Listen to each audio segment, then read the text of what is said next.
একদিন গভীর রাত্রে আল্লাহ নবী ঘুম থেকে চেতন পাইছে। মৃত্যু আমাদের কত নিকট একটু খেয়াল করে।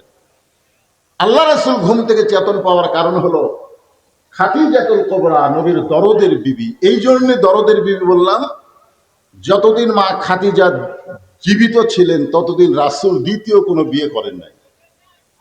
দ্বিতীয় কোনো বিয়ে করেন নাই। একটু মনোযোগ দিয়ে শোনেন। মা খাদিজা গভীর রাত্রে আল্লাহ নবীর ডান হাতখানা বুকের মধ্যে নিয়ে ছোট বাচ্চার মতন ফুপায় ফুপায় কাঁদতেছেন।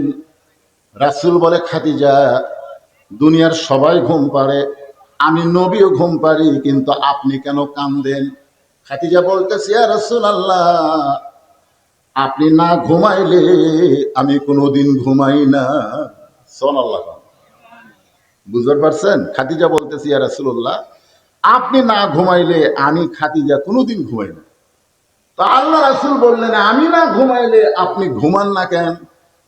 বলে, আমি না ঘুমানোর কারণ হলো বিবাহের সময় আপনার চাচা যখন আপনার দুই হাত আমার হাতে তুলে দিয়ে বললেন, মা, আজ থেকে এই এতিমের দায়িত্ব আমি তোমাকে দিয়ে দিলাম। খাদিজা বলে, হুজুর, যেদিন আপনার চাচা আপনার দুই হাত আমার হাতে তুলে দিয়েছে সেদিন থেকে আপনি না ঘুমান পর্যন্ত আমি খাদিজা কোনোদিনও ঘুমাই না।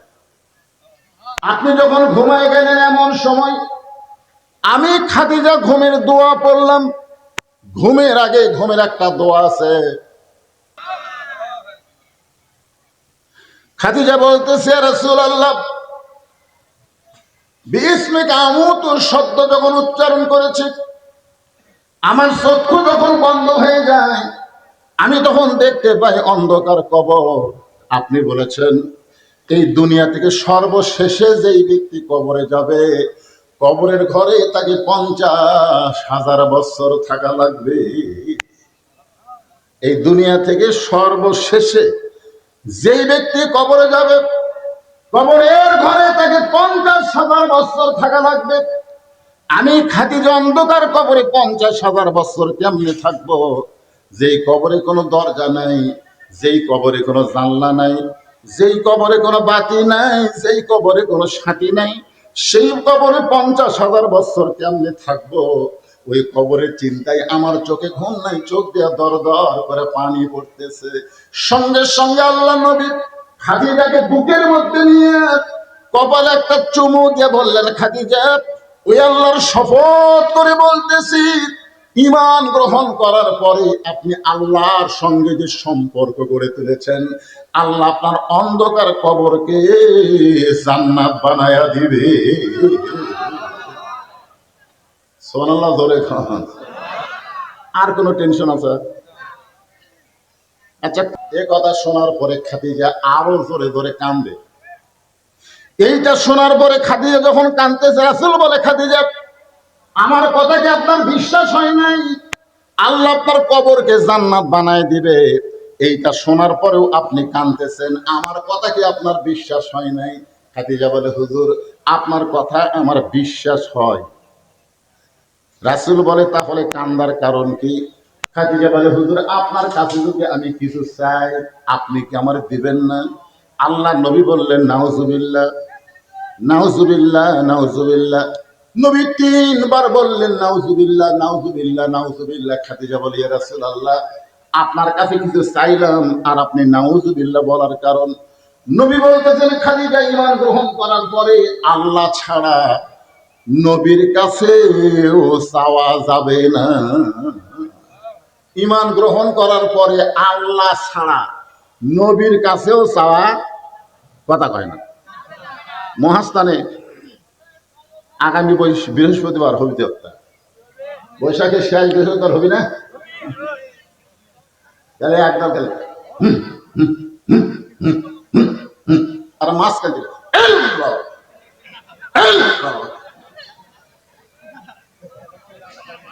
আমি মোস্তাফিয়ার ছাত্র ছিলাম, একবার দেখবার গেছিল, যাই মাঝখানে যাই মাঝে আমি ওর কাছে যে বললাম, কে রে বাবা, এরা হুহা করে আর আপনি মাঝে মধ্যে ইল ইল কি?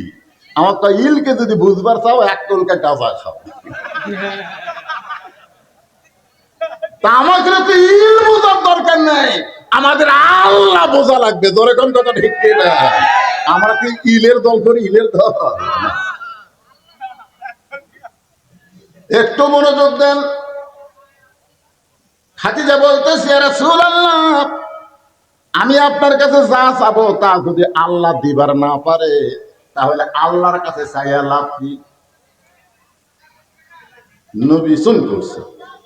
খাদিজা বলতেছে, আমি আপনার কাছে যা চাবো তা যদি আল্লাহ দিবার না পারে তাহলে চাইয়া লাভ কি? না, আমি উল্টা বলতেছি না, আপনারা উল্টা বোঝেন না। খাদিজা বলতেছে, ইয়া রাসূলুল্লাহ, আমি আপনার কাছে যা চাবো তা যদি আল্লাহর না থাকে তাহলে আল্লাহ কেমনে দিবে? আল্লাহ রাসূল বলে, খাদিজা আল্লাহর নাই এই কথা বলাও যাবে না। খাদিজা বলতে যে হুজুর, কোরআনে একটা সূরা আছে, একবার পড়লে 10 পারা কোরআন পড়ার সওয়াব পাওয়া যায়। আপনারা বলেন তো সূরাটার নাম কি? ইয়াসিন, ইখলাস। একবার পড়লে কয় পারা? 3 বার পড়লে 1 খতম। সবাই আমার সঙ্গে 10 পারা সওয়াবের নিয়তে পড়েন, বিসমিল্লাহির রহমানির রহিম। কুল হু আল্লাহু আহাদ, আল্লাহুস সামাদ, লাম ইয়ালিদ ওয়া লাম ইউলাদ ওয়া লাম ইয়াকুল লাহু কুফুয়ান আহাদ। এই সূরার মধ্যে কি বলা হচ্ছে? লাম ইয়ালিদ অলাম ইউলাদ। আল্লাহর কি নাই? এই জানা লাগবে না? আল্লাহর সন্তান আছে, আল্লাহর বাপ মা আছে, আল্লাহর বৌসল আছে, তাহলে আপনি জানবেন না কেন? খাদিজা বলতেছে, রাসূলুল্লাহ, আমি আপনার কাছে যা চাবো তা যদি আল্লাহ দিবার না পারে, মনে করেন আপনার সাথে আমার বিয়ে হয় নাই। খাদিজা বলতেছে, মনে করেন আপনার সাথে আমার বিয়ে হয় নাই, কিন্তু গভীর রাত্রে আমি আল্লাহর কাছে বলতেছি, আল্লাহ খাদিজার পেটে একটা বাচ্চা দাও। আপনি বলেন তো আল্লাহ কি খাদিজার পেটে বাচ্চা দিবে?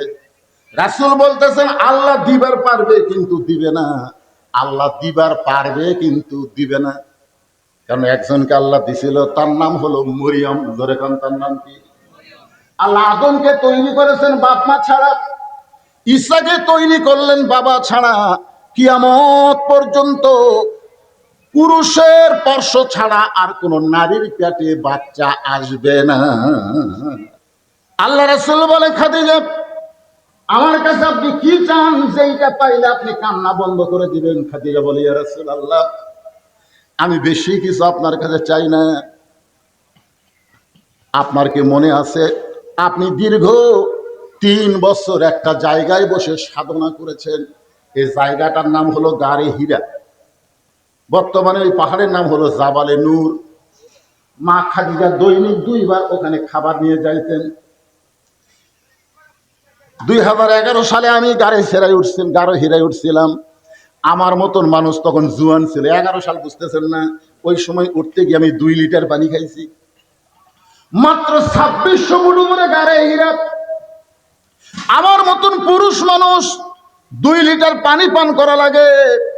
আর দৈনিক 2 বার খাদিজাতুল কুবরা ওই গারে হীরাই নবীর কাছে খাবার নিয়ে যাইতে। সুবহানাল্লাহ বলেন। যখন মা খাদিজা নবীর কাছে খাবার নিয়ে যাইতেন তখন মা খাদিজার বয়স হলো 54 বছর। 54 বছরের একজন নারী নবীর কাছে 2 বার খাবার নিয়ে যাইতেন। একদিন মা খাদিজা খাবার নিয়ে যখন যাবেন, এমন সময় নবী গারে হীরা থেকে নিচে নেমে আইছেন। আসার পরে বলতেছে, জাম্বিলুনি, আমাকে কম্বল দিয়া ঢাইকা দাও। মা খাদিজা নবীকে কম্বল দিয়া ঢেকে দিয়ে বলে, রাসূলুল্লাহ, আমি খাবার নিয়ে যাচ্ছিলাম গাড়ি হীরায়, আপনি কেন নেমে আসলেন? রাসূল বললেন, খাদিজা, আর গাড়ি হীরায় আমার কোনো দরকার নাই। লৌহে মাহফুজ থেকে আল্লাহ তাআলা খুশি হইয়া আমার উপরে কোরআনের আয়াত নাজিল করেছে। সুবহানাল্লাহ। এই জন্য নবীর মহব্বতে নবীর প্রতি দরুদ শরীফ পড়বেন। যেই কথা বলতেছিলাম একটু খেয়াল করেন। খাদিজা বলে, ইয়া রাসূলুল্লাহ, যেই জুব্বা পরা অবস্থায় কোরআনের 5টা আয়াত আল্লাহ আপনার প্রতি নাজিল করেছে, আপনি গারে হীরা থেকে আসার পরে ওই জুব্বাটা যত্ন করে রাখা দিয়েছেন। আমি মাঝে মধ্যে দেখি আপনি জুব্বাটা বের করেন, আবার চুমু দিয়া জুব্বাখানা জুব্বার জায়গায় রাখে দেন। আমার বড় লোভ হয়েছে, আমি খাদিজা যখন মরে যাব ওই জুব্বাটা আমার কাফনের কাপড় হিসাবে দিয়ে দিবেন। ওগো আল্লাহর নবী, আমি খাদিজার 2 নম্বর চা হলো কিছুই চাইনি দুনিয়াতে, কিছুই চাইনি দুনিয়াতে। আমার 2 নম্বর চা হলো আমি মরে যাওয়ার পর আপনার পবিত্র হাত দিয়া আমার দেহখানা কবরের ঘরে নামায় দিবেন। ওগো আল্লাহর নবী, আমার 3 নম্বর চাহিদা হলো কবরে মাটি দিয়া সবাই যখন চলে যাবে কেউ থাকবে না, মাটি দেওয়ার পর কেউ থাকবে না। আপনার যতই আপন হোক না কেন, মাটি যখন দেওয়া হবে তখন সবার মধ্যে একটা বুঝ আল্লাহ তৈরি করে দিবে। আর থাকিস না রে, মাটি দেওয়া হয়ে গেছে, চলে যা, চলে যা। খাদিজা বলে, রাসূলুল্লাহ, সবাই যখন চলে যাবে এমন সময় মুনকির নাকির ফেরেশতা আল্লাহ কবরের মধ্যে পাঠায় দিবে। কবরকে লক্ষ্য করে, কবরবাসীকে লক্ষ্য করে 3টা প্রশ্ন করবে। আমি খাদিজাকে মুনকির নাকির 3টা প্রশ্ন করলে আমি উত্তর দিবার পারবো না, আমার পক্ষ থেকে আপনাকে একটু উত্তর দেওয়া লাগবে। হুজুর, এই 3টা চাওয়া যদি আপনি আমার পুরা করেন তাহলে আর কবরকে নিয়ে আমি কোনোদিন কাঁদবো না, আর কবরের জন্য আমার চোখেও কোনোদিন পানি আসবে না। সঙ্গে সঙ্গে আল্লাহর নবী খাদিজাকে বুকের মধ্যে নিয়ে কপালে একটা চুমা দিয়ে বলে, খাদিজা, ওই আল্লাহর শপথ করে বলতেছি, আমার আগে যদি আপনার মৃত্যু হয় তাহলে আপনার 3টা চাওয়াই আমি পুরো করব ইনশাআল্লাহ। সুবহানাল্লাহ। আপনারা বলেন তো, এই জায়গায় আল্লাহ নবী কত বড় গুরুত্বপূর্ণ কথা বলেছে। কথাটা হলো, আমার আগে যদি আপনার মৃত্যু হয়। এই কথার দ্বারা নবী বুঝাইলেন কে কখন মরবে এটা আল্লাহর নবীও জানে না।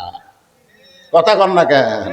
আমাকে কতগুলো লোক ক্ষমতার ফিয়ের ফেলে আর নামার কথা খেয়াল থাকে না, এত সালের আগে আমাকে নামাইকে, এরকম কথা আমরা শুনেছি। জোরে কথা কন না কেন ভাইজান? হ্যাঁ, তো ইজ্জুমান তাশা ওয়া তুযিল্লু মান তাশা বিয়াদিকাল খায়র ইন্নাকা আলা কুল্লি শাইইন কাদির।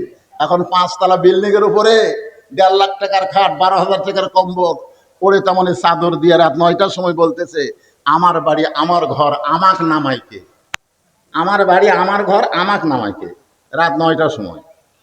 কান্দের ফেরেশতা বলতেছে, আল্লাহ, ঘুমের আগে যে দোয়া পড়া লাগে সে দোয়া না পড়ে যে কথা কয়ে ঘুমাইছে এক নামানোর কেউ নাই। আল্লাহ বলতেছে, দেখা যাক। ফেরেশতার সাথে আল্লাহর কথা হয়েছে। আল্লাহ বলে, দেখা যাক। রাত 3টার সময় একটা ভূমিকম্প আছে। জোরে কোন কি কম্প? খালি বিল্ডিং একটু একটু লড়ে উঠছে। যে লোক কইছে আমাকে নামাইকে, ওই এত ফোর্সে নামছে, কম্বলের মধ্যে লঙ্গি খুলে আছে, ওটাও পরার টাইম পাইনি। ফেরেশতারা বলতেছে, আল্লাহ, নামাইলা নামাইলা, তাই বলে ন্যাংটা করে নামালা। আমাদের বাংলাদেশে 41 সালের আগে নামাইকে 24 সালে আল্লাহ তারে ন্যাংটা করে নামায় দিছে। জোরে কথা কর না কেন ভাইজান? অহংকার করেন না। এখান থেকে বাড়ি যাওয়ার কোনো গ্যারান্টি নেই। সে বুকত হাত দেখায়, আমাকে চিনিস কি? আল্লাহ রাসূল বলতেছেন, খাদিজা, আমার আগে যদি আপনার মৃত্যু হয়, এই কথার দ্বারা নবী বুঝাইলেন কে কখন মরবে এটা আল্লাহর নবীও জানে না। মা খাদিজা দুনিয়া থেকে বিদায় নিলেন। দুনিয়া থেকে বিদায় নেওয়ার পরে আল্লাহ নবী তাকায় দেখে খাদিজার পেট থেকে নবীর মাধ্যমে আল্লাহ 4টা মেয়ে দান করেছেন। খাদিজার পেট থেকে নবীর মাধ্যমে আল্লাহ কয়টা মেয়ে দিছে? এই নবীর উম্মতের 4টা মেয়ের নাম জানেন? বড় মেয়ের নাম হলো জয়নাব। নবীর উম্মত হিসাবে নবীর মেয়ের নাম জানা আমাদের দরকার আছে না নাই? দরকার আছে না নাই? আপনি ভারতের কোনটা মুখ্যমন্ত্রী তালাপতি না কি পতি একটা হচ্ছে?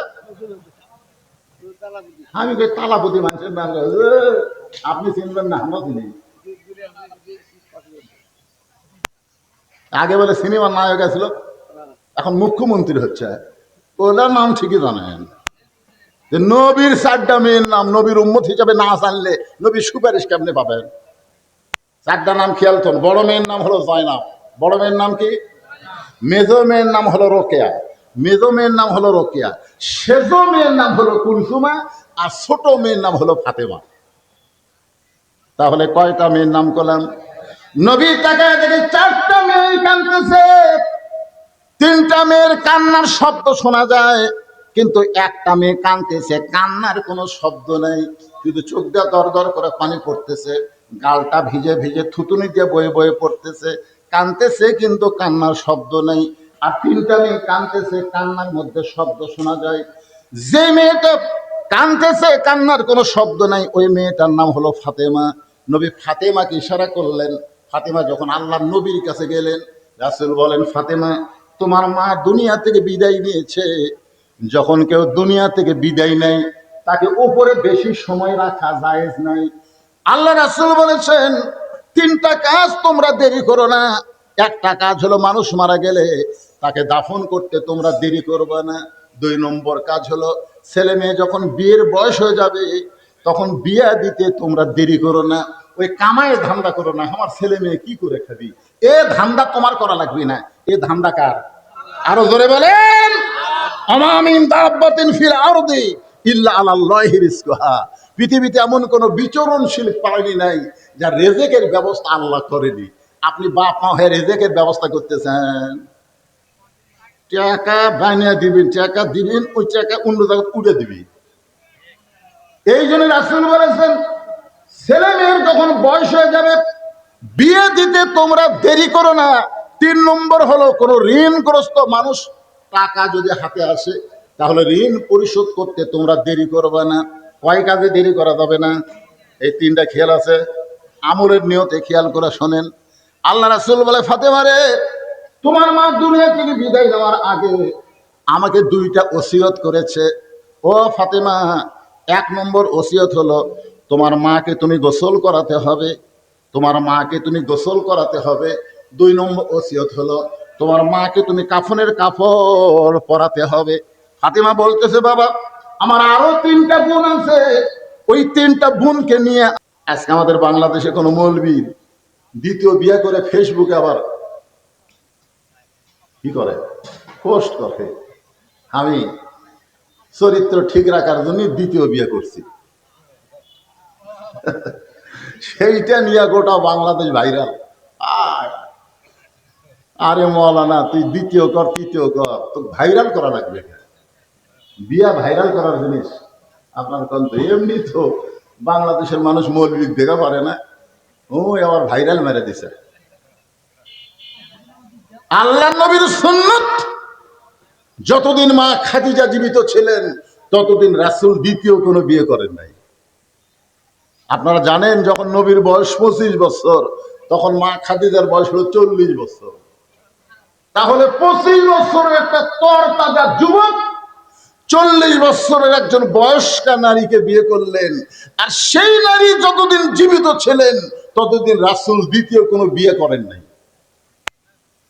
প্রয়োজনে আপনি দ্বিতীয় বিয়ে করতে পারেন, কিন্তু দ্বিতীয় বিয়ে করা সুন্নত নয়। দ্বিতীয় বিয়ে করা কি নয়? সুন্নত নয়। এক বিয়ে করা হলো সুন্নত, একটা বিয়ে করা হলো সুন্নত। প্রয়োজনে আপনি করতে পারেন, কিন্তু সেটা আবার এত ভাইরাল করার দরকার কি? কোনো গল্পই নাই, একটাই গল্প, খালি হুজুর বিয়ে করছে, দ্বিতীয় বিয়ে করছে, তাও প্রথম বউ আবার গর্ভবতী, বাচ্চা হওয়ার গেছে, আর এই সুযোগে দ্বিতীয় বিয়ে মেরে দিছে। মরিয়ম আলাইহিস সালামের পর থেকে কিয়ামত পর্যন্ত কোন নারীর পেটে যদি বাচ্চা আসে, তাহলে পুরুষের কি লাগবে? কথা কয় না, পুরুষের স্পর্শ লাগবে, সহবত লাগবে। এক কথা, স্বামী ছাড়া আর পেটে বাচ্চা আসবে না। স্বামী ছাড়াও আসে, যেটা নিয়ে আমাদের মৌলবীর মধ্যেও একটা শুরু হয়ে গেছে। যেরকম কথা ঠিক কিনা? মৌলানা সাহেব বলছে, আমি ওই মেয়েকে স্পর্শ করিনি, আমাকে অন্যায়ভাবে দোষ দেওয়া হচ্ছে, ডিএনএ টেস্ট করেন। বলে টেস্ট ফেস্ট কিছুই না, আগে মৌলবী ধরে রিমান্ড দিচ্ছে। মানে হুজুর দেখলি বুঝতেছেন না। রে, আর এই নিয়ে গোটা বাংলাদেশের যত মহিলা মাদ্রাসা আছে, সব মাদ্রাসা বন্ধ করার জন্য বামপন্থীরা উঠে পড়ে লেগেছে।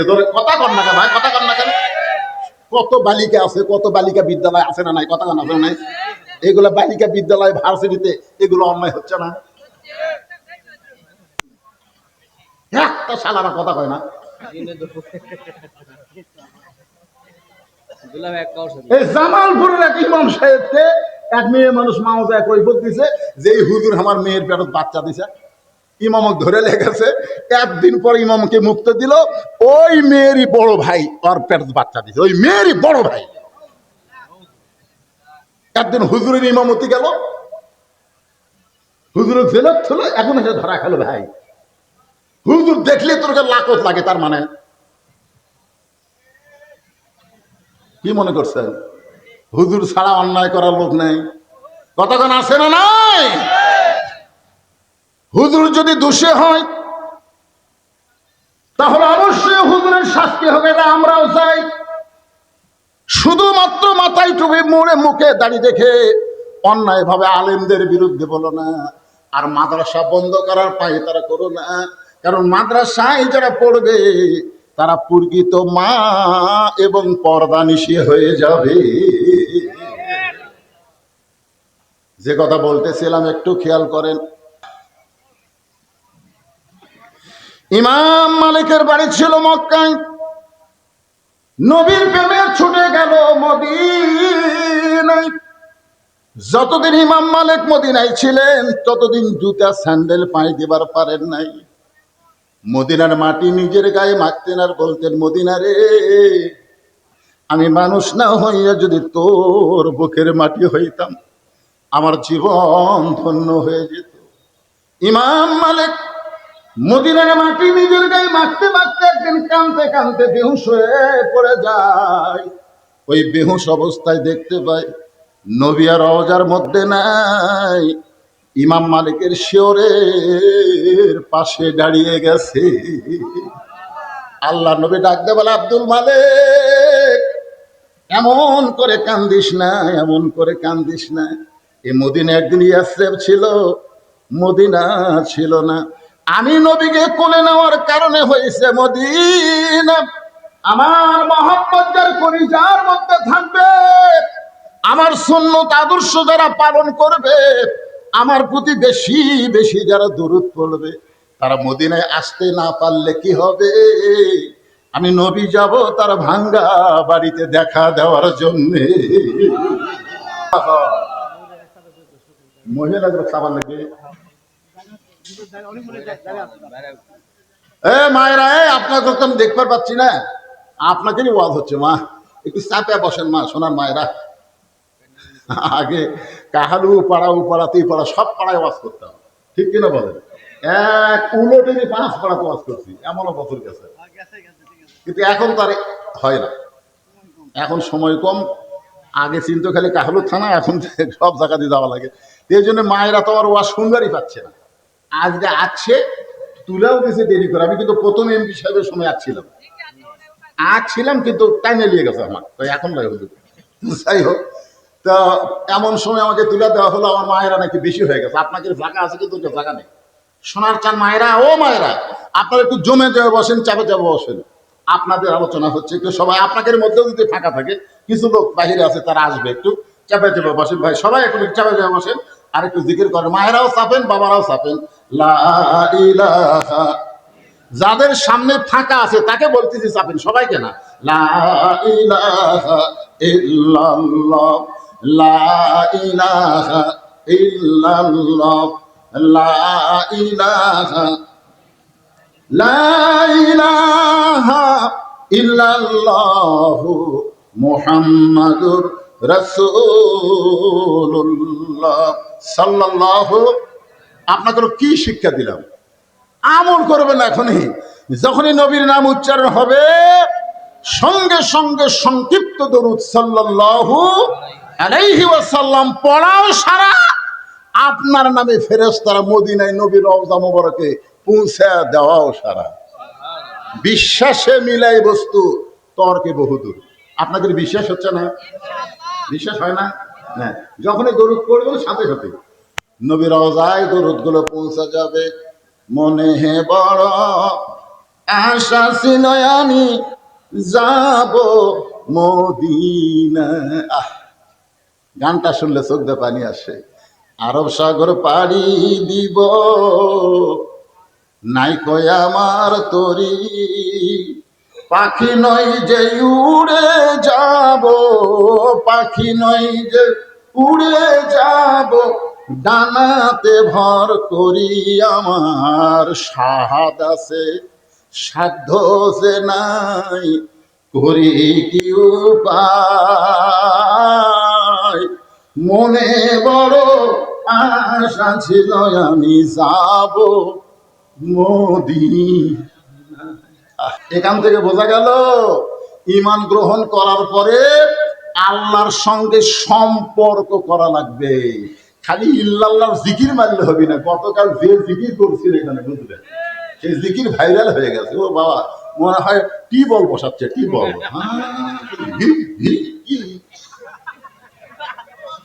মনে হয় টিউবওয়েল বসাচ্ছে। আগে শ্যালো বসাচ্ছিল না, শ্যালো বসা না। পীর মনে কষ্ট দিচ্ছে। ঈমান গ্রহণ করার পরে আল্লাহর সঙ্গে সম্পর্ক করতে গেলে আল্লাহর ইবাদত করতে হবে। ঈমানকে রক্ষা করতে গেলে এক নম্বর যে ইবাদত করা লাগবে, যে ইবাদত না করলে ঈমানই থাকবে না, সেই ইবাদতের নাম হলো নামাজ। আপনারা বলেন তো, যার নামাজ নাই তার ঈমান আছে? চারটা হাদিস বলি। এক নম্বর হাদিস হলো লা সালাতা লা ঈমানা, যার নামাজ নাই তার ঈমান নাই। দুই নম্বর হাদিস হলো লা সালাতা লা দীনা, যার নামাজ নাই তার ধর্মই নেই। তিন নম্বর হাদিস হলো বাইনাল আবদি ওয়াল কুফরি তরকুস সালাত, বান্দার কাফেরের মধ্যে পৃথক করার জিনিসটার নামই হলো নামাজ। যারা নামাজ পড়বে তারা হবে আল্লাহর বান্দা, আর যারা নামাজ পড়বে না এরা হলো কাফের। মান তারাকা সালাতু মুতাম্মিদান ফাকাত কাফারা, ইচ্ছা করে একটা ওয়াক্ত নামাজ বাদ দেয়, তোবারক পাঠ করতেছে পরে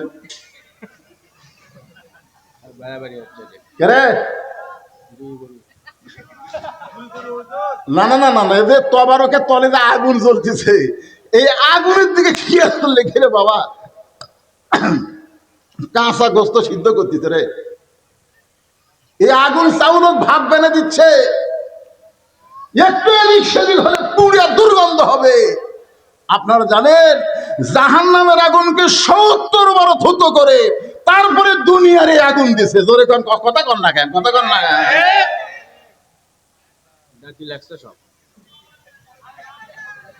মনে কষ্ট নিলে হবে না, কারণ আল্লাহর ওলির মাদারে ওলি এমনি হমনি হয় নাই, আল্লাহর সঙ্গে সম্পর্ক করার কারণেই তো আল্লাহর ওলি হচ্ছে। জোরে কোন, কথা ঠিক কিনা? আল্লাহ রাসূল বলে, খাদিজা, ঈমান গ্রহণ করার পরে আপনি আল্লাহর সঙ্গে এমন একটা সম্পর্ক গড়ে তুলেছেন, আমি রাসূল বলতেছি আপনার কবর কবর থাকবে না, আপনার কবরকে আল্লাহ জান্নাত বানাইয়া দিবে। আমরা যারা এখানে বসে আছি, ঘুমের আগে ঘুমের একটা দোয়া আছে না নাই? আপনার কি দোয়া পড়েন? আচ্ছা, দোয়া যে পড়েন আরবিতে, এর বাংলা অর্থ বোঝেন না? আরবিতে যে দোয়াটা আপনার পড়লেন, এই দোয়ার একটা বাংলা অর্থ আছে না নাই? যদি দোয়ার বাংলা অর্থ জানেন, তাহলে এশার নামাজ না পড়ে কেউ কোনোদিন রাত্রিবেলা বিছনায় ঘুমাতে পারবেন না। এই দোয়ার যদি বাংলা অর্থ জানতেন, এশার নামাজ না পড়ে আপনি ঘুমাবারই পারতেন না। কারণ এই দোয়ার বাংলা অর্থ কি? আল্লাহুম্মা বিইসমিকা আমুতু। আমুতু মানে কি? আমি আল্লাহর নামে মরে যাচ্ছি নামাজ না পড়ে।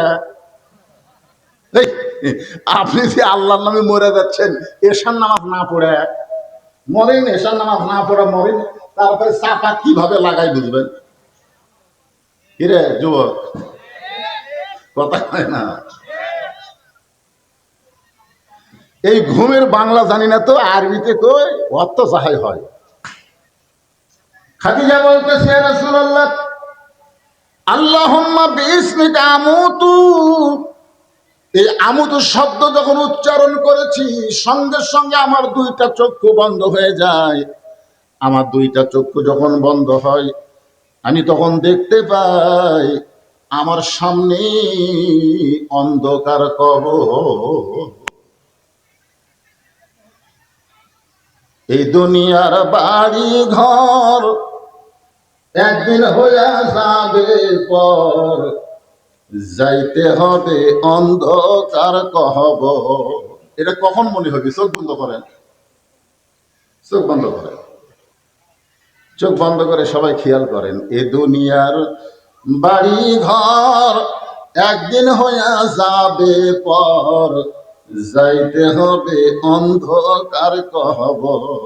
খালি যদি মনে করে এই দুনিয়ার বাড়ি ঘর ছাড়া ছুড়া যাইতে হবে অন্ধকার কবর, ওই ব্যক্তি দুর্নীতি করবি, ওই ব্যক্তি মানুষের টাকা মারা খাবি, ওই ব্যক্তি কোনোদিন হুঙ্কার মারবি আমার চিনিস, আমি কার দল করি তুই জানিস, এ কথা কোনোদিনও বলবে না। কারণ প্রত্যেকটা ধাপে ধাপে, প্রত্যেকটা নিঃশ্বাসে নিঃশ্বাসে তার হায়াতকে অতিক্রম করে সে কবরের দিকে হাঁটতেছে। জোরে কোন কথা ঠিক কিনা কথা বলে? কিন্তু ওই কবরের কথা তো মনে করে না, খালি বারবার উপর দিকে দেখে। উপর দিকে কি দেখেন ভাই? হয় 6 তালার ভিত দিছি হুজুর, 6 তালার ভিত দিছি। ওই 6 তালার ভিত দিছে, 3 তালা কমপ্লিট হচ্ছে, রড বার করে থুছি। দোয়া করেন হুজুর 6 তালা যেন করবার পারি। দোয়া করেন হুজুর, হুজুরের কাছে দোয়া চাচ্ছে 6 তালা করবি। 2 কান্দে 2 ফেরেশতাকে, আল্লাহ এই 6 তালার কান্দ তুমি থাকবো না। এর কান্দ থেকে লেখমো কি? যেই লোকটা যাওয়ার জন্য দুনিয়াতে এসেছে, আর সেই লোকটা থাকার জন্য বারবার খালি উপর দিকে দেখতেছে। এ তো মানুষ না, এই শয়তান হয়ে গেছে। ধরে কথা কর না কেন? এই মানুষ আছে, এই পুরা শয়তান হয়ে গেছে। তার কান্দ থেকে লেখবো কি? তুমি যে আমাকে কান্দ থুতে লেখার জন্য, তোমার 2 কান্দে 2 মোহরি লিখিতেছেন ডায়েরি, দলিল দেখে রায় দিবে, টাকা পয়সার নাই কারবার। কিরামান কাতিবিনা ইয়ালামুনা মা তাফআলুন।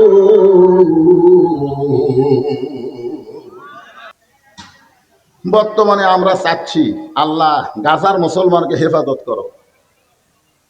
আমরা বলতেছি আল্লাহ ফিলিস্তিনের মুসলমানকে হেফাজত করো। আমরা এখন বলতেছি আল্লাহ ভারতের মুসলমানকে হেফাজত করো। ধরে কার কথা ঠিক কি না? কিন্তু আমরা চাওয়ার পরও আল্লাহ যদি হেফাজত না করে, তাহলে চাইয়া লাভ কি? কি মনে করতেছেন? যেই বাইতুল মুকাদ্দাসের ভিতরে আমাদের নবী ইমামতি করার পরে আল্লাহ তাকে ইমামুল আম্বিয়া, ইমামুল মুরসালিন ডিগ্রি দিল। আর সেই বাইতুল মুকাদ্দাসে ঈদুল ফিতরের নামাজ ফিলিস্তিন মুসলমান পড়বার গেল, ইসরায়েলের ইহুদিরা পড়বার দিল না, গুলি করে নামাজ ভঙ্গ করে দিল। কি ভাবতেছেন? আমরা কি বলতেছি না আল্লাহ আল্লাহ? আল্লাহকে কাম হবে না? কত চাইছি আল্লাহ সাইদি হুজুরকে হেফাজত করো, এত দোয়া করছি বাংলাদেশের সব বক্তা, কিন্তু কাম হলো না। চাইয়া লাভ কি? আজকে ভারতের মসজিদ পুড়ে দিচ্ছে, মসজিদে আগুন লাগাই দিচ্ছে, মুসলমানের ঘর বাড়িতে দোকানদারি সব জায়গাতে অত্যাচার করতেছে। আপনি কি মত মুসলমান কি ভগবান ভগবান করতেছে? এ কথা কর না কেন? কি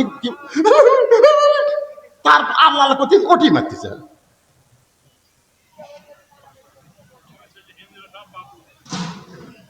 কবর যদি জান্নাত আল্লাহ বানিয়ে দেয়, তাহলে 50,000 বছর কি আর 1 কোটি বছর কি? কবর যদি অন্ধকার হয় তো একদিনই তো থাকা যাবে না, একদিনই থাকা যাবে না। আর যদি জান্নাত হয়ে যায়, তাহলে 50,000 না 50 কোটি বছর হলেও কোনো টেনশন। আল্লাহ রাসূল বলে, খাদিজা ঈমান গ্রহণ করার পরে আপনি আল্লাহর সাথে এমন একটা সম্পর্ক গড়ে তুলেছেন, আল্লাহ আপনার কবর জান্নাত বানিয়ে দিবে। আল্লাহ না কেন? দুনিয়াতে আমরা যারা বিয়ে করছি, এখানে যত আমরা বিয়ে করছি, দেখবেন বইয়ের হাত স্বামীর হাতে তুলে দেয়, দেয় না? চাচা হোক, বাবা হোক, খালু হোক, অভিভাবক যাই থাকে, বইয়ের হাত এনে স্বামীর হাতে তুলে দিয়ে বলে, বাবা আজ থেকে আমার মেয়েকে তোমার হাতে তুলে দিলাম। এটাই কিন্তু নিয়ম। কিন্তু আল্লাহ রাসূলের সাথে যখন মা খাদিজার বিয়ে হয়, তখন নবীর হাত, খাদিজার হাত নবীর হাতের উপর তুলে দেওয়ার কেউ ছিল না। বরং নবীর চাচা আবু তালেব আল্লাহ নবীর 2টা হাত খাদিজার হাতে তুলে দিয়ে বললেন, শিশুকালে ময়রা গেছে মা, গর্ভে থাকতে মরছে পিতা নবী চোখে দেখলেন না, কে করিবে লালন পালন, কে দিবে সান্ত্বনা। এই দুনিয়ার বড় এতিম নবী ছিলেন একজনা। আমাদের নবী সবচাইতে কি ছিলেন? এতিম ছিলেন। আলহামদুলিল্লাহ আলহামদুলিল্লাহ নাহমাদুহু ওয়া নাস্তাঈনুহু ওয়া নাস্তাগফিরুহু ওয়া নু'মিনু বিহি ওয়া নাতাওয়াক্কালু আলাইহি ওয়া নাউযু বিল্লাহি মিন শুরুরি আনফুসিনা ওয়া মিন সাইয়্যাতি আ'মালিনা। من يهدي الله فلا مضل له ومن يضلله فلا هادي له। সকলে জবান খুলে বলেন আশহাদু আল্লা ইলাহা ইল্লাল্লাহু وحده لا شريك له وأشهد أن محمدا عبده ورسوله الذي أرسل رسوله بالحق بشيرا ونذيرا وداعيا إلى الله بإذنه وسراجا منيرا. فقد قال الله تعالى في كلامه المجيد والفرقان الحميد। জবান খুলে সকলে পড়েন আউযু বিল্লাহি মিনাশ শাইতানির রাজীম। বিসমিল্লাহির রহমানির রহিম। الذي خلق الموت والحياة ليبلوكم أيكم أحسن عملا وهو العزيز الغفور.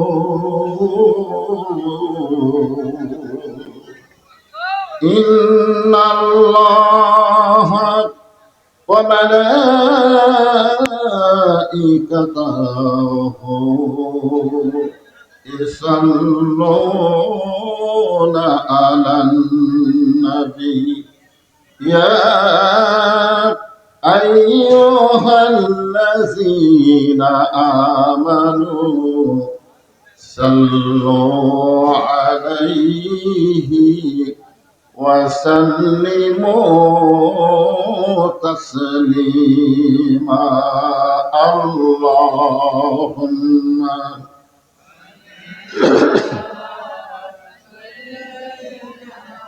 مولانا محمد وعلى آل سيدنا شفيعنا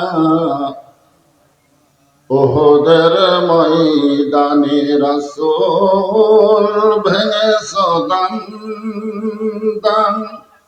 তথা ফিরে গেছ এ জমিনে ইসলাম। উহুদের ময়দানে রাসূল ভেঙেছ দান, তথা ফিরে গেছ এ জমিনে ইসলাম। ভুলে গেছি মোরা সে রাসূলের বিধান, ভুলে গেছি মোরা আল্লাহরই কোরআন, নামেতে শুধুই মুসলমান। সাল্লাল্লাহু আলা মুহাম্মদ সাল্লাল্লাহু আলাইহি ওয়াসাল্লাম।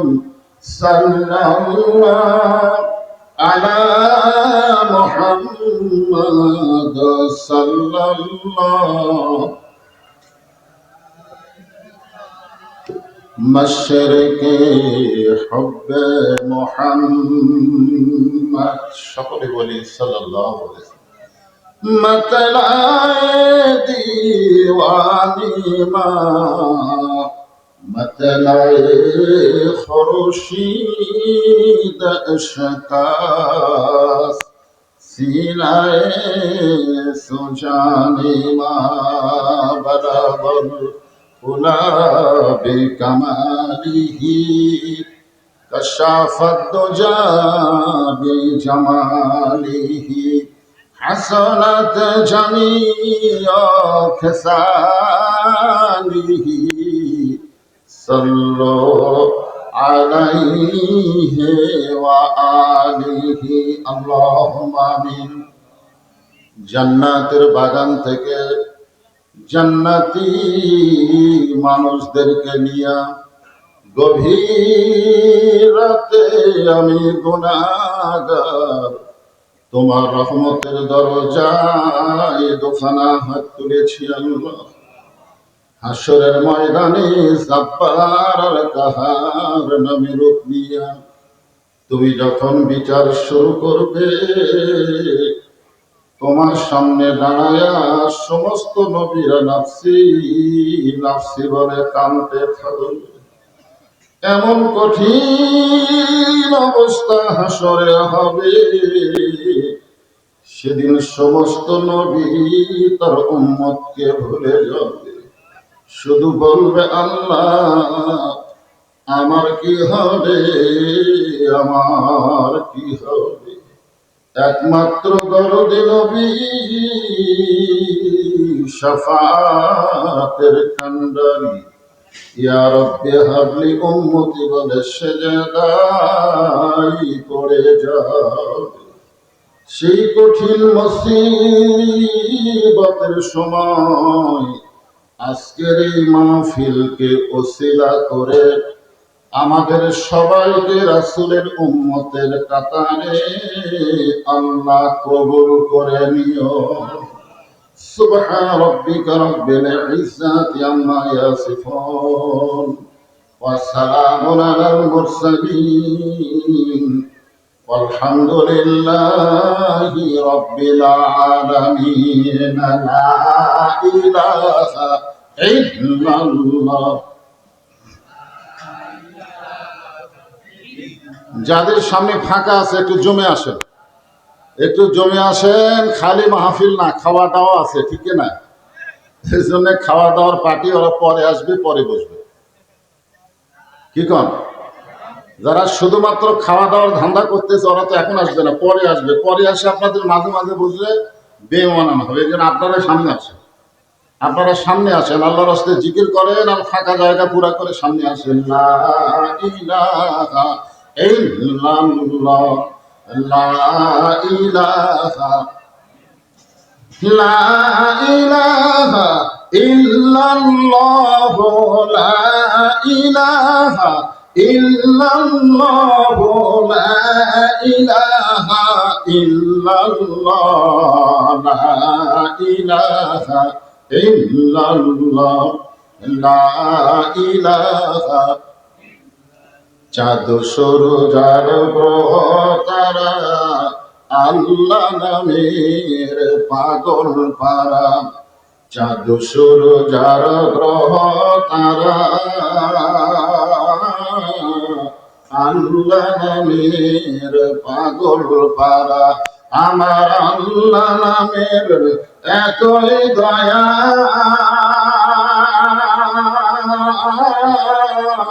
আল্লাহ নামের এতই মায়া, লোক লুকিয়ে রাখছেন হে আল্লাহ জোরে লা ইলাহা ইল্লাল্লাহ লা ইলাহা লা ইলাহা ইল্লাল্লাহ লা ইলাহা ইল্লাল্লাহ লা ইলাহা ইল্লাল্লাহ লা ইলাহা। আপনারা যে জিকির করতেছেন, যে জিকির আপনারা করতেছেন, এই জিকিরকে কি বলা হয়? আফজালুজ জিকির লা ইলাহা ইল্লাল্লাহ। আল্লাহ রাসূল বলেছেন, কোন ব্যক্তি যদি সারা জীবন পাপ করে আর মৃত্যুর সময় এই জিকির যদি তার জবানে জারি থাকে, শুধুমাত্র জবানে জিকির জারি থাকার কারণে আল্লাহ তার জীবনের সমস্ত গুনাহ মাফ করে দেয়। এই জিকির করতে কোনো সমস্যা আছে? হ্যাঁ, এই জন্য সকলেই মহব্বতে আল্লাহর জিকির জবান খুলে লা ইলাহা ইল্লাল্লাহ লা ইলাহা। যার দিলে আছে আমার আল্লাহর ভয়, যার মনে আছে আল্লাহর ভয়, আল্লাহ আল্লাহ সব সময়। আহার নিদের ভালো লাগে না এই দুনিয়া, ভালো লাগে না, ভালো লাগে শুধু আল্লাহ লা ইলাহা ইল্লাল্লাহ লা ইলাহা লা ইলাহা ইল্লাল্লাহ মুহাম্মাদুর রাসূলুল্লাহ।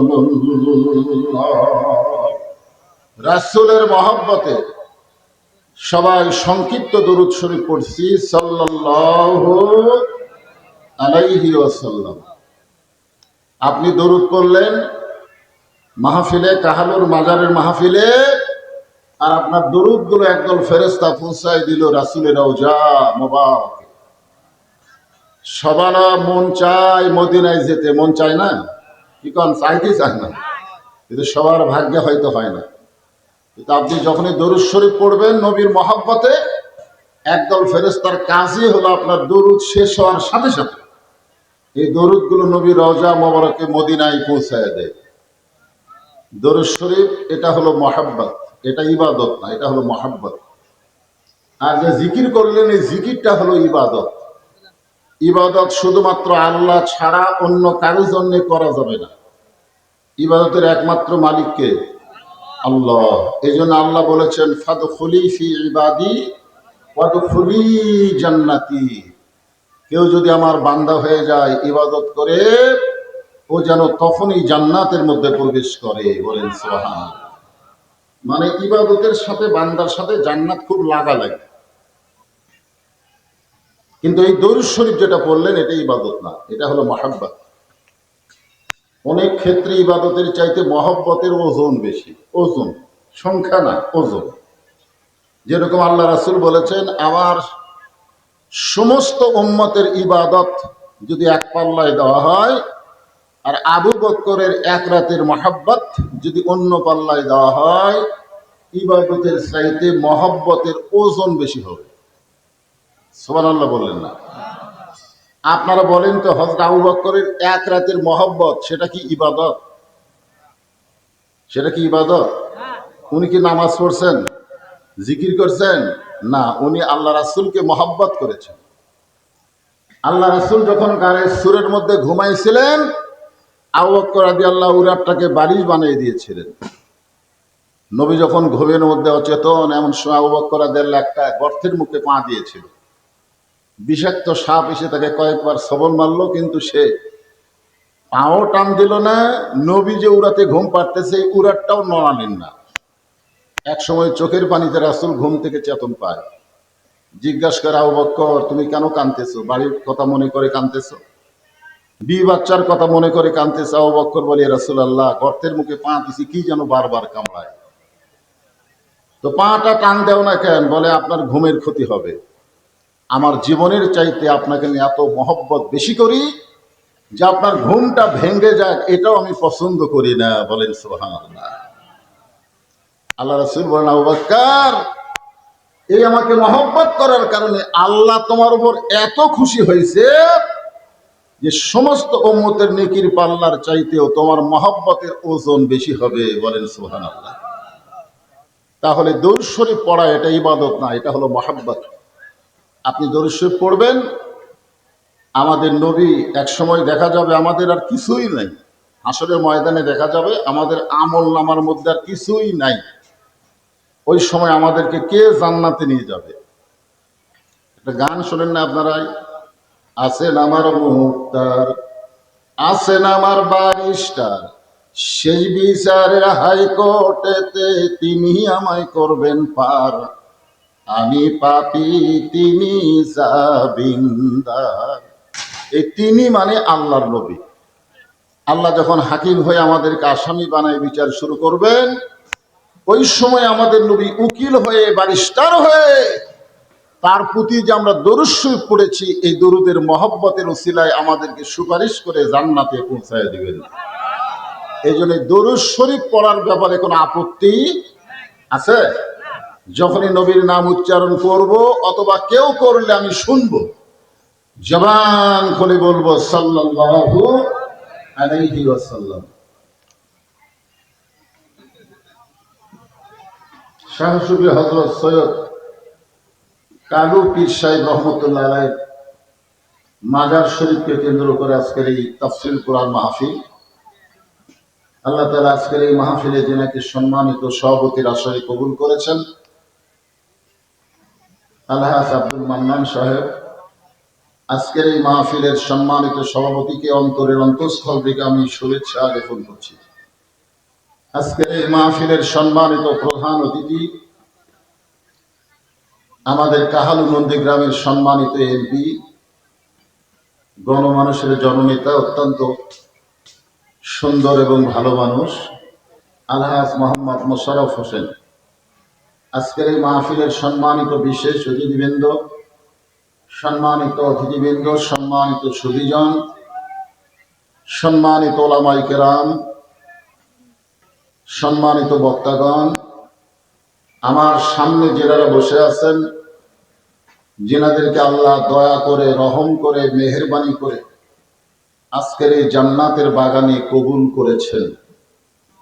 আমি যেই বললাম কবুল করেছেন, তখন আপনাদের বলা লাগতো সুবহানাল্লাহ। কারণ কখনোই মনে করবেন না যে আপনি নিজের ইচ্ছায় এখানে এসেছেন, এটা কখনোই মনে করবেন না, কারণ এটা সাধারণ কোনো জায়গা না। যতক্ষণ পর্যন্ত এখানে কোরআন হাদিসের আলোচনা হবে, ততক্ষণ পর্যন্ত এই জায়গাটার নাম হবে রিয়াজুল জান্নাহ। আর রিয়াজুল জান্নাহর মধ্যে মন চাইলেই আসা যায় না, এখানে আসতে গেলে একটা যোগ্যতা লাগে। জোরে কোন কি লাগে? আর এই যোগ্যতার কথা বলেছেন আল্লাহ পবিত্র কালামুল্লাহ শরীফ ইরশাদ করেন, মা সাবাকা মিন হাসানাতিন ফামিনাল্লাহ। বান্দা বান্দির দ্বারা যখন কোনো ভালো কাজ হয়, এই কাজ বান্দা বান্দি করে না, বরং আল্লাহ করায়। আপনারা বলেন তো, এই কোরআন কারিমের মাহফিলে বসা এটা ভালো কাজ না খারাপ কাজ? তাহলে এই ভালো কাজ কি আমরা করলাম না আল্লাহ করালো? তাহলে আমরা বিশ্বাস করতে পারি, আমরা যত বড়ই পাপী হই না কেন, এই মুহূর্তে আল্লাহ আমাদের উপরে রাজি আছেন। আল্লাহ যদি রাজি না থাকতো, আমাদেরকে মাহফিলের বাহিরে রাখতো, রাস্তায় রাখতো, খাওয়া দাওয়ার মধ্যে রাখতো। কিন্তু আল্লাহ ওই সকল জায়গায় না রেখে এখানে যাচাই করে বাছাই করে কোরআন কারিমের মাহফিলে জান্নাতের বাগানে আমার সামনে যিনাদেরকে আল্লাহ কবুল করেছেন, আমি আমার অন্তরের অন্তঃস্থল থেকে আপনাদের সবাইকে শুভেচ্ছা জ্ঞাপন করছি। সম্মানিত মা বোনেরা, পর্দার অন্তরালে বসে বসে যারা আলোচনা শুনতেছেন, আমি তাদেরকে শ্রদ্ধা জ্ঞাপন করে এই মুহূর্তে জানতে চাচ্ছি আপনারা সকলে কেমন আছেন? আলহামদুলিল্লাহ রাব্বিল আলামিন। যে আল্লাহ শারীরিক সুস্থতা, মানসিক প্রশান্তি, সুবহানাল্লাহ বলেন। কোরআন কারিমের মাহফিলে বসলে শরীর যদি অসুস্থ থাকে, মনের মধ্যে আল্লাহ একটা প্রশান্তি দান করে। ধরে কেন সুবহানাল্লাহ। আল্লাহ বলেন, ইন্নামাল মুমিনুনা আল্লাযীনা ইযা যুকিরাল্লাহু ওয়াজিলাত কুলুবুহুম ওয়া ইযা তুলিয়াত আলাইহিম আয়াতুহু জাদাতুহুম ঈমানাও ওয়া আলা রাব্বিহিম ইয়াতাওয়াক্কালুন।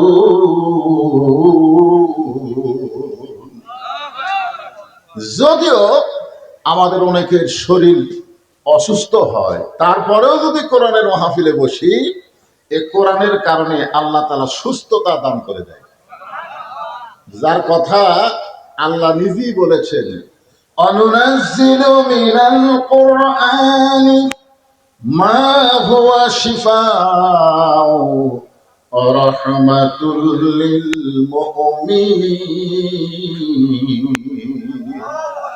যারা মুমিন হবে তাদের জন্য আল্লাহর কোরআন শিফা, রোগ মুক্তি এবং রহমত স্বরূপ আল্লাহ নাজিল করেছে। বলেন সুবহানাল্লাহ।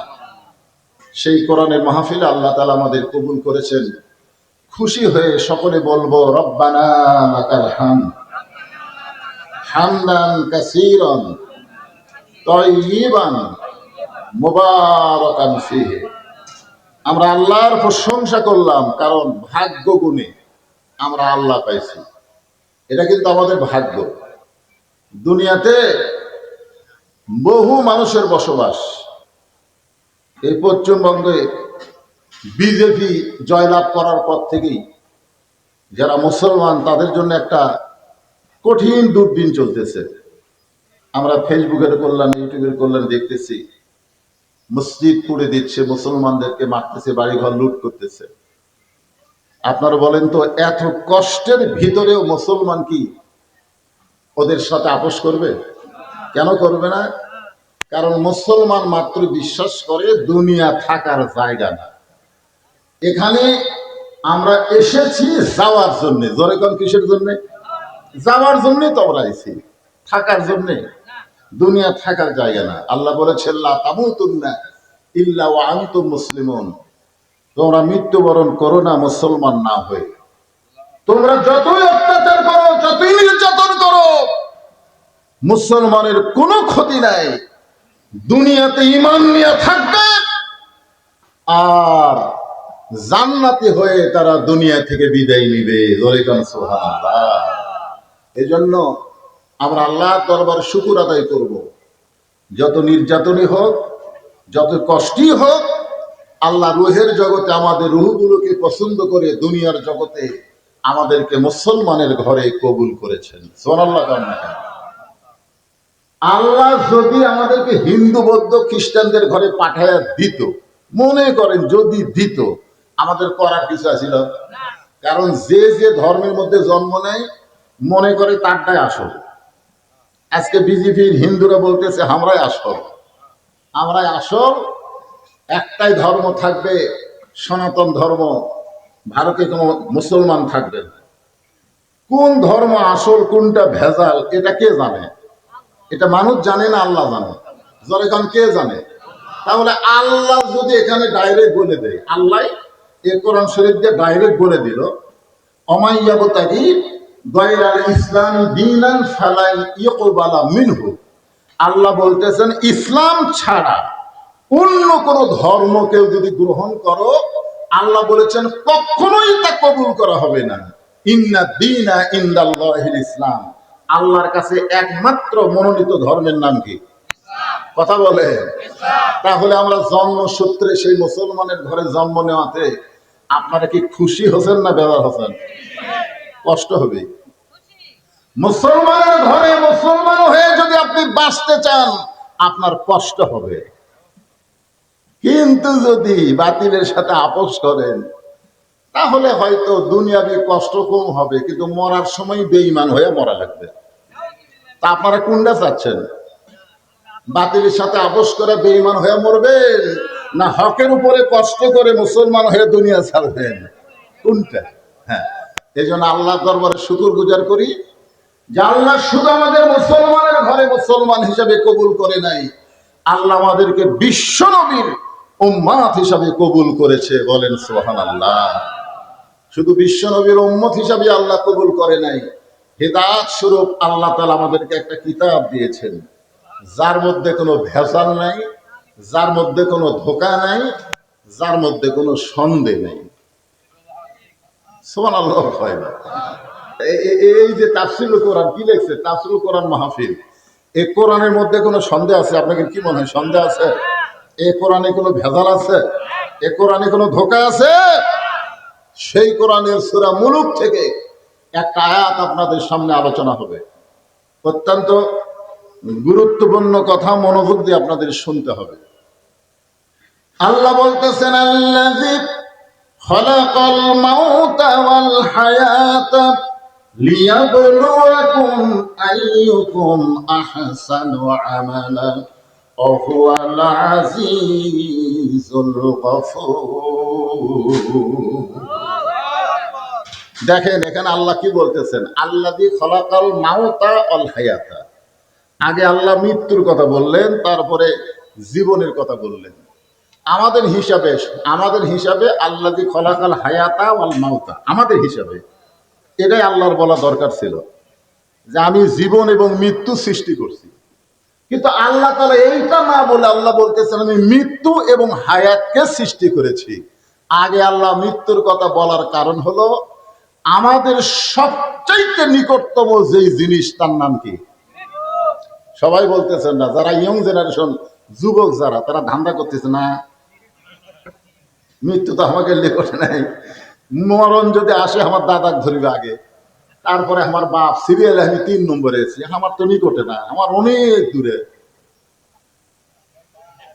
কোরআনের আয়াত অনুযায়ী বিশ্বাস করে বলতে হবে আমাদের সবচাইতে নিকটতম জিনিসের নাম কি? সবাই বলেন। আচ্ছা, এখানে কোনো যুবক আছে এমন যেই যুবক বলতে পারে হুজুর আমি এখান থেকে উঠে বাড়িতে যাবার পার হই? এরকম এক একটা কেউ আছেন যে সিনার টান করে খাড়া হয়ে বলেন তো হুজুর আমার বাড়ি সবচাইতে নিকটে, ওই 4 মাথার ওই সাইডে, আমি বাড়ি যাবার পার হই। এখান থেকে উঠে বাড়ি যাওয়ার পারবো, এই কথা বলার গ্যারান্টি যদি না দিবার পারি, তাহলে এত মশান মারতেছি কেন? হ্যাঁ, কোরআনের মাহফিল বাদ দিয়ে রাস্তা ঘুরতেছি, খাবার দিলে তারপরে যাব, এই মশান মারতেছেন কেন? যে কোনো সময় মৃত্যু হবে। এই জন্য আল্লাহ বললেন মৃত্যু এবং হায়াতকে আমি সৃষ্টি করেছি, তোমাদের সবচাইতে নিকটতম জিনিসের নাম হলো মৃত্যু। আল্লাহ রাসূল বলেন মৃত্যু তোমাদের কত নিকটে এটা আমি বুঝেছি, আমার দরদের বিবি খাদিজাতুল কুবরা